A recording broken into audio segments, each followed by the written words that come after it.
Hi guys, welcome back to my channel. Today we'll be unboxing a very unique vintage watch from the iconic brand Casio Protrek. So stay tuned and don't skip the video. So here it is, the Casio Protrek Twincept PRT 50, module number 1375. Casio released this watch during the late 90s and it contains various functions such as the altimeter, barometer, thermometer, etc. One of the most unique feature about this watch is that it has a floating display. So floating display is like the digital functions of the watch appears on the screen of the watch, as you can see it in the video. So now let's begin with the various functions of the watch. Okay, now we are going to talk about the timekeeping function of the watch. This shows how to set the current time and how to turn the auto display on and off. This watch contains three types of timekeeping function. The first one, as you can see, is the analog function. This is the date function, and this is the followed by the time and date function. So if you don't operate any button for almost for a minute or so, the time date or the date sub mode, the watch automatically changes to the analog function. This watch also returns to the analog mode if you do not operate any buttons for like around 1 to 2 minutes. Stop. Okay, now we are going to talk about how to manually turn on the backlight. As you can see right now, the watch is in the timekeeping mode, or you can see the various modes actually once more time. When you are in the timekeeping mode, you are supposed to press the button B for a second, and this actually turns on the luminance for around 2 seconds. Okay, now I'm going to show you how to switch the auto backlight function on and off. While you are in the timekeeping mode, you are supposed to press down. I'm sorry, I forgot to show you. This adjust button is named as A, light function as B, the mode function as C, and the memory function as D. You are supposed to hold down the D function for around 1 second. You are supposed to hold down the D section for around 3 seconds, in which you can see the blinking of the display. This actually switches on the auto backlight function. So in order to protect the watch against running down of the battery, the auto backlight function is automatically switched off by the watch for around 2 to 3 hours, after which it has been turned on. In order to switch on the auto light function, you just have to repeat it what I showed before. Okay, while the auto backlight function of the watch, as you can see, is turned on, the backlight automatically lights for about around 2 seconds in whichever mode you are in. And as I showed before, in order to see if your auto light function is working or not, when you wear it on your wrist, you are supposed to tilt the wrist at around 45 degrees, which is parallel to the ground. Now we are going to talk about the barometer functions of the watch. This watch uses a pressure sensor to measure air pressure. This sensor can be calibrated. This is the sensor, and the barometer that is built into this watch measures changes in the air pressure, which then you can apply in your own weather predictions. The barometer actually takes the measurement every 2 hours, which starts from midnight. Regardless of what mode the watch is in, the barometer pressure and the thermometer measurements are also taken every 5 seconds for 3 minutes after entering the barometer or the thermometer mode. I'll show you the thermometer. This is the thermometer mode in which you can see this temperature image. The last the measure result along with the current temperature is also displayed in the barometer and thermometer mode. Okay, now let's talk about how to understand the barometer display. So in order to take the barometer display, you first press C, which is the mode in which you can see the various. This is the stopwatch mode, this is the analog mode, and this is the barometer mode. In this, the barometer, you can see this is the barometer pressure graph, which shows the barometer reader for the last 26 hours. The flash point on the right of the display is the point for the last measurement. The changes in the barometric pressure is caused by the changes in the weather and temperature. In the following graph, it shows how to interpret the data that appears on the barometric pressure graph. A rising graph usually indicates that it means we have a better weather, whereas a falling graph means a deteriorating weather.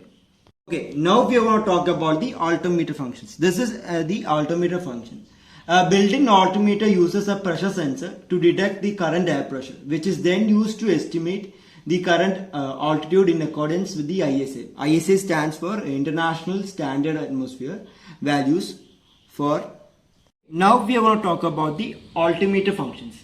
A built-in altimeter uses a pressure sensor to detect the current air pressure, which is then used to estimate the current altitude of the place in which the watch is situated. This is done in accordance with the ISA, which stands for International Standard Atmosphere, which values the air pressure and temperature. Okay, this watch employs a semiconductor pressure sensor, which is situated over here. Okay, now I want to talk about when a reference altitude is preset. First, before beginning to climb, you are supposed to set the reference altitude as 0. That is done through here. As you can see, it's 0 over here, and that is 0 meter at the foot of the mountain in which you are climbing. This makes it possible to determine the difference in the altimeter between the reference point and your destination. So to determine the height of a tall building, you are supposed to set the reference altitude as 0 meter on the ground floor. Okay, when mountain climbing, you can input the altimeter from the marker as your reference altitude, which will then let you know the your altitude in which you have climbed or your climb has proceeded. Okay, now we are going to talk about how to calibrate the barometric pressure. You hold down the button C, that is the mode, while it's in barometer mode. 1 second, hold down pressure number C for about 2 seconds, in which the thermometer measure and the display means it shows off over here. See, as you can see, it's shown off over there. After that, you're supposed to press C, which kind of changes the entire layout to the analog mode. And after pressing of measure D, when you press it twice, the barometer function gets reverted back to the normal position. Okay, now we are going to talk about the most important and the last function of this watch, which is the thermometer function. As I said before, it has a built-in temperature sensor also, which measures the temperature and shows the measures in the display. As you can see over here right now, it's 28.6 degrees.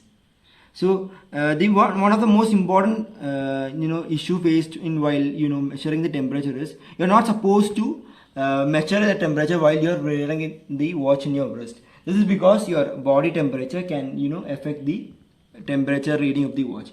What you're supposed to do is, in order to achieve the correct temperature, you're supposed to remove the watch and place it in a place in a flat surface where there is no direct sunlight and any pressure differences. So in that way, it takes around 35 to 40 minutes in which you are able to get the exact temperature of the place, and this temperature keeps on changing every 4 to 5 minutes. Now we are going to talk about the warning indicators which is inbuilt in this watch. This watch displays warning indicators to let the person know that the sensor is malfunctioning or when the battery is low. At presently right now my battery is full because I just recently changed my battery. But when the battery is low, it shows low battery, or an option comes such as a message comes which reads close, which appears on the display and stays there. When you take the watch to the store, from whichever store you purchased the watch from, once they open the back case of the watch, the sensor restores all the data. Now we want to talk about the sensor malfunctioning warnings. This message indicates that if there is any malfunctioning during the sensor, and you can see underneath the altimeter graph and message comes as error. So if the sensor is malfunctioning, it comes time for an altimeter pressure movement to be taken.